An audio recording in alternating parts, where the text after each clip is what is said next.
We are back on Morning Line. Our final segment this morning. Our guest is Metro Vice Mayor Jim Shulman. We have a caller waiting through the break. It's our final segment. Let's take Rolf. Rolf, are you there? What's your question or comment, sir? Yes, this is Ralph in Dixon, Tennessee. I'm sorry, Ralph. Go ahead, Ralph. We were having a budget shortfall a number of years ago, maybe 4 or 5 years ago, and our mayor and the council implemented a waste management tax. The way it worked, instead of raising property tax, every homeowner in Dixon County that had electric meter was assessed $10 a month added to their electric bill. And that's been going on for four or 5 years now. And the great thing about it is that everyone in Dixon County pays. It's not just left up to the homeowner. It didn't increase our property tax, and we've not had a property tax increase. So I'll hang up and listen to your response on that. All right. Any thoughts? Again, thinking outside the box. I just wrote it down. Yeah. I'm trying to figure out, so one of the questions is when you assess property tax, you're hitting people that own property. I think this is trying to get at it's at a $10 per on your meter. So who knows? I'd be interested to know how much money it generated. You always worry. One of the questions that came up last night was talking about the wheel tax. When you go out and get a car and you're getting your tags. I think the concern is about it, the regressive nature of it, because you're hitting everybody the same way. This is a little bit lower. I'd be interested to know how much money it generated. I'd like to say that, particularly when they were talking about cutting at the beginning of this call, we were talking about cutting things into the budget.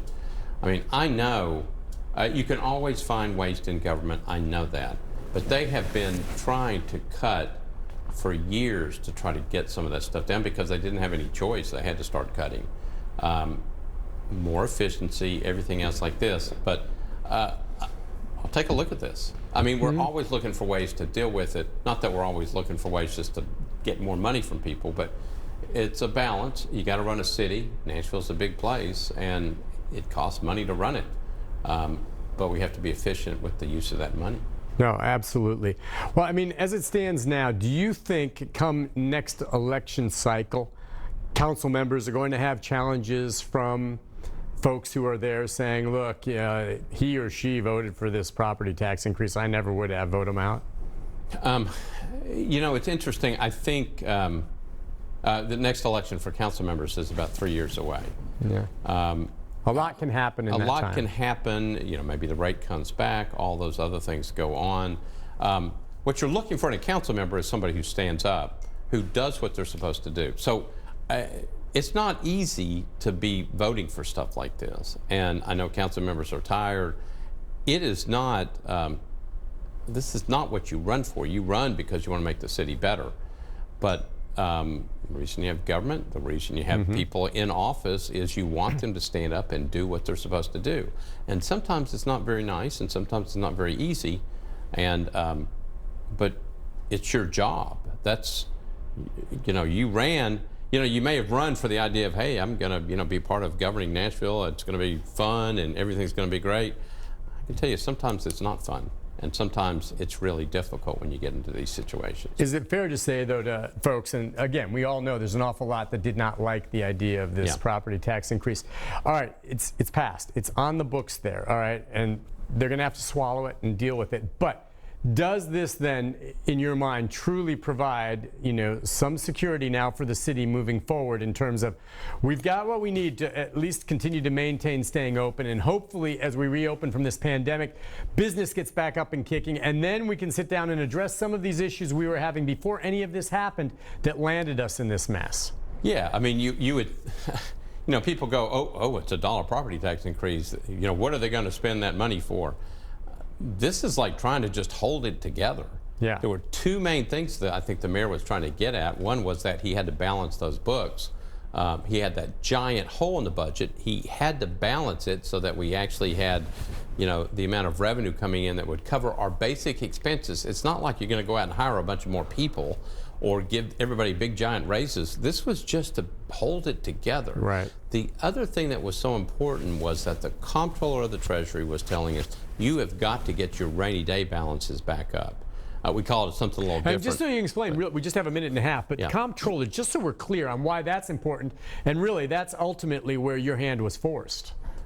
There was a letter that was sent to us about 2 weeks ago that said, if you don't get your act together, we can take your checkbook away, and you're giving up your sovereignty of your city. Meaning then all of a sudden the state starts running the city.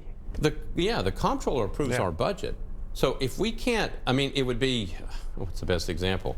I have I got a wife, and or I'm starting out and I'm spending all my money, and my parents come in and go, you're not responsible, and if you don't get your act together, I'm taking your checkbook away, and you're going to have to come to me and ask for permission. Okay, that's what we got from the comptroller's office. Nashville, we're going to give our checkbook away to the comptroller, the treasurer, and he's going to pay the bills? Yeah. No. Our job, we were elected to do our job.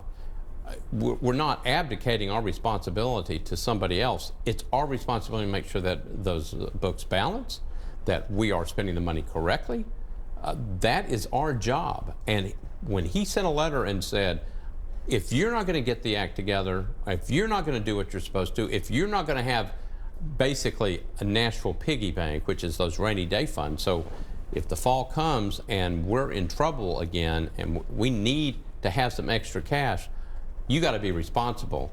And the letter basically said, if you're not going to do it, and we don't want to do it, but if you're not going to do it, we're going to take it from you.